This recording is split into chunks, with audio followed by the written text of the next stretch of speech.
Trainee IPS ఉదయ కృష్ణారెడ్డిని పోలీసులు ఉప్పరపల్లి కోర్టులో హాజరుపరిచారు.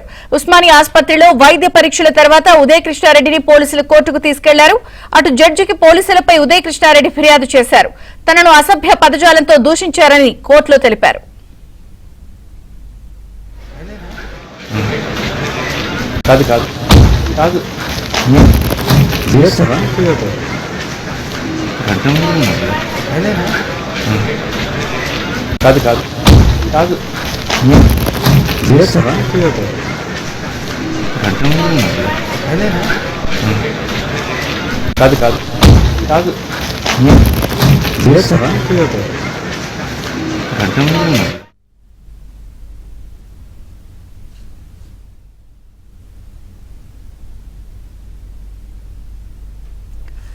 Trainee IPS ఉదయ కృష్ణారెడ్డిని పోలీసులు ఉప్పరపల్లి కోర్టులో హాజరుపరిచారు. అలాగే ఉస్మానియా ఆసుపత్రిలో వైద్య పరీక్షల తర్వాత ఉదయ కృష్ణారెడ్డిని పోలీసులు కోర్టుకు తీసుకువెళ్లారు.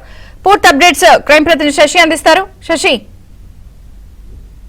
రోజుల పాటు కోర్టు జ్యుడిషియల్ కస్టడీకి అనుమతించింది. సో ఇదే నేపథ్యంలో 2 రోజుల పాటు ఇటు పోలీసులు అత్తాపూర్ పోలీసులు ఉదయ కృష్ణారెడ్డిని కస్టడీలోకి తీసుకుని విచారించారు. ఇవాళ ఆ కస్టడీ సమయం ముగియడంతో మరోసారి మేజిస్ట్రేట్ ముందు హాజరుపరచాలి కాబట్టి అత్తాపూర్ పోలీస్ స్టేషన్ నుంచి నేరుగా ఆ ఉస్మానియా ఆసుపత్రికి తీసుకెళ్లారు. ఉస్మానియా ఆసుపత్రిలో ఆయనకు సంబంధించినటువంటి వైద్య పరీక్షలు ముగించుకున్న తర్వాత కాసేపటి క్రితమే ఉదయ కృష్ణారెడ్డిని అత్తాపూర్ పోలీసులు ఇటు ఉప్పరపల్లి కోర్టుకు తీసుకుని వచ్చారు. ప్రస్తుతం ఉప్పరపల్లి కోర్టులో ఉదయ కృష్ణారెడ్డిని పోలీసులు హాజరుపరిచారు. అయితే పోలీసులు జడ్జి ముందు హాజరుపరిచినటువంటి నేపథ్యంలో ఉదయ కృష్ణారెడ్డి పోలీసుల తీరు పైన జడ్జికి ఫిర్యాదు చేశారు. పోలీసులు తన పట్ల ఇబ్బందికరంగా ప్రవర్తించారంటూ, మరోవైపు తనను అసభ్య పదజాలంతో దూషించారంటూ కూడా ఆయన జడ్జికి ఫిర్యాదు చేసినట్టుగా మనకు అందుతున్నటువంటి సమాచారం. తనను ఇబ్బందికరంగా మాట్లాడడంతో పాటు అసభ్య పదజాలంతో తనను దూషించారంటూ కూడా ఆయన జడ్జి ముందు తనకు సంబంధించినటువంటి బాధను వెల్లగక్కారు. మరోవైపు పోలీసులపైన చర్యలు తీసుకోవాలంటూ కూడా జడ్జిని కోరినటువంటి సందర్భం అయితే ఉంది. సో మొత్తానికి పోలీసుల మీద ఆయన ఫిర్యాదు చేసినటువంటి సందర్భంలో మరి కాసేపట్లో ఆయనకు సంబంధించినటువంటి రిమాండ్ మీద కూడా జడ్జి నిర్ణయం తీసుకోబోతున్నారు. అనంతరం ఆయన్ని చెంచల్గూడ జైలుకు తరలించబోతూ ఉన్నారు. వాస్తవానికి 2 రోజుల పాటు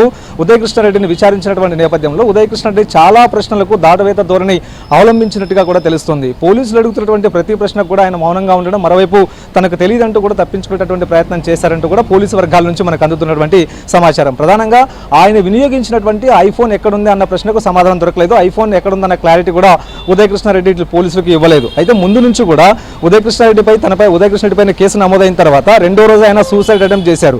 ఆ సూసైడ్ అటెంప్ట్ చేసినటువంటి సందర్భంలో ఒక లెటర్ కూడా రాశారు. అందులో తనకు సంబంధించినటువంటి పూర్తి వివరాలు ఆ మొబైల్ ఫోన్లో ఉన్నాయి. మరోవైపు ఆ ట్రైనీ ఐపీఎస్ మహిళా ఐపీఎస్ ఎవరైతే ఉన్నారో ఆమె తనపై చేసినటువంటి ఆరోపణలకు సమాధానాలు కావచ్చు, ఆమె నన్ను ఏ విధంగా ఇబ్బంది పెట్టిందన్న అంశాలకు సంబంధించినటువంటి అన్ని వివరాలు ఆ ఐఫోన్లో ఉన్నాయంటూ కూడా చెప్పుకొచ్చారు. కానీ ఆ ఐఫోన్ ఎక్కడుందన్న విషయం మాత్రం ఇప్పటికీ పోలీసులకు ఉదయ కృష్ణారెడ్డి చెప్పట్లేదు. ఐఫోన్ ఇప్పటిదాకా కూడా సబ్మిట్ చేయలేదు. సో ఇదే విషయం గురించి అత్తాపూర్ పోలీసులు ఆయన్ని విచారించారు. ఇదొక అంశం. అయితే మా ట్రైనీ మహిళా ఐపీఎస్ను బెదిరించడానికి వినియోగించినటువంటి కత్తి జాడ కూడా ఇప్పటిదాకా తెలియదు. వాటి గురించి కూడా ఉదయ కృష్ణారెడ్డి నోరు ఇప్పడం లేదంటూ కూడా తెలుస్తోంది. అయితే నిన్న సుదీర్ఘంగా ఆయన విచారణ కొనసాగిస్తున్నటువంటి సందర్భంలో హైదరాబాద్ సిపి సజ్జనార్ కూడా నిన్న అత్తాపూర్ పోలీస్ స్టేషన్కి చేరుకున్నారు. సుమారుగా 2 గంటల పాటు అత్తాపూర్ పోలీస్ స్టేషన్లోనే సజ్జనార్ ఉన్నారు. ప్రధానంగా నేరుగా స్వయంగా సజ్జనార్ ఈ కస్టడీకి సంబంధించినటువంటి తీరును పర్యవేక్షించారు. మరోవైపు ఉదయ కృష్ణారెడ్డిని కూడా నేరుగా ఆయనే ప్రశ్నించారు. ఒకవేళ ఉదయ కృష్ణారెడ్డి ఏ తప్పు చేయలేదు, నిరపరాధి అని భావించినప్పుడు అందుకు సంబంధించినటువంటి ఆధారాలు పోలీసులు సబ్మిట్ చేయాలంటూ కూడా హైదరాబాద్ సిపి సజ్జనార్ కూడా కోరినటువంటి నేపథ్యంలో అప్పుడు కూడా ఆయన మౌనంగానే ఉన్నట్టుగానే తెలుస్తుంది. సో ఇవాళ కూడాను మరోసారి women safety wing DCP Lavanya కూడాను ఇవాళ ఉదయ కృష్ణారెడ్డిని విచారించారు. అప్పుడు కూడా ఆయన మౌనంగానే ఉన్నట్టుగా తెలుస్తోంది. సో మొత్తానికి ఈ కేసుకు కావాల్సినటువంటి కీలక అంశాలను వెలుగుతీసేటటువంటి క్రమంలో భాగంగానే కస్టడీ విచారణకు తీసుకుని ఉదయ కృష్ణారెడ్డిని విచారించాలంటూ భావించినటువంటి సందర్భంలో ఉదయ కృష్ణారెడ్డి మాత్రం ఎలాంటి సమాధానాలు ఇవ్వలేదనే తెలుస్తుంది. మరోవైపు పోలీసులైనటువంటి ప్రశ్నలకు ముభావంగా ఉండడం, ఎలాంటి సమాధానాలు చెప్పకపోవడం, మరోవైపు దాటవేత ధోరణి అవలంబించడంతో పాటు తనను ఎందుకు ఇబ్బంది పెడుతున్నారంటూ కూడా పోలీసులనే తిరిగి ప్రశ్నించినటువంటి సందర్భం కూడా ఉంది. ఇదంతా అయిపోయిన తర్వాత ఈ 2 రోజులు కస్టడీ ముగిసిన తర్వాత ఇవాళ ఇటు జడ్జి ముందు హాజరుపరిచేటటువంటి సందర్భంలోనే మొత్తానికి పోలీసుల తీరు మీద ఆయన విమర్శలు చేస్తూ ఉన్నారు. పోలీసులు తనను ఇబ్బంది పెట్టారంటూ కూడా జడ్జికు ఫిర్యాదు చేసినటువంటి సందర్భం కూడా ఉంది. సో మొత్తానికి జడ్జి మరి కాసేపట్లోనే ఆయన రిమాండ్ డెసిషన్ తీసుకుంటారు. ఆ తర్వాత చెంచల్గూడ జైలుకు మరోసారి ఆయన్ను తరలించబోతూ ఉన్నారు. Okay Shashi, thank you.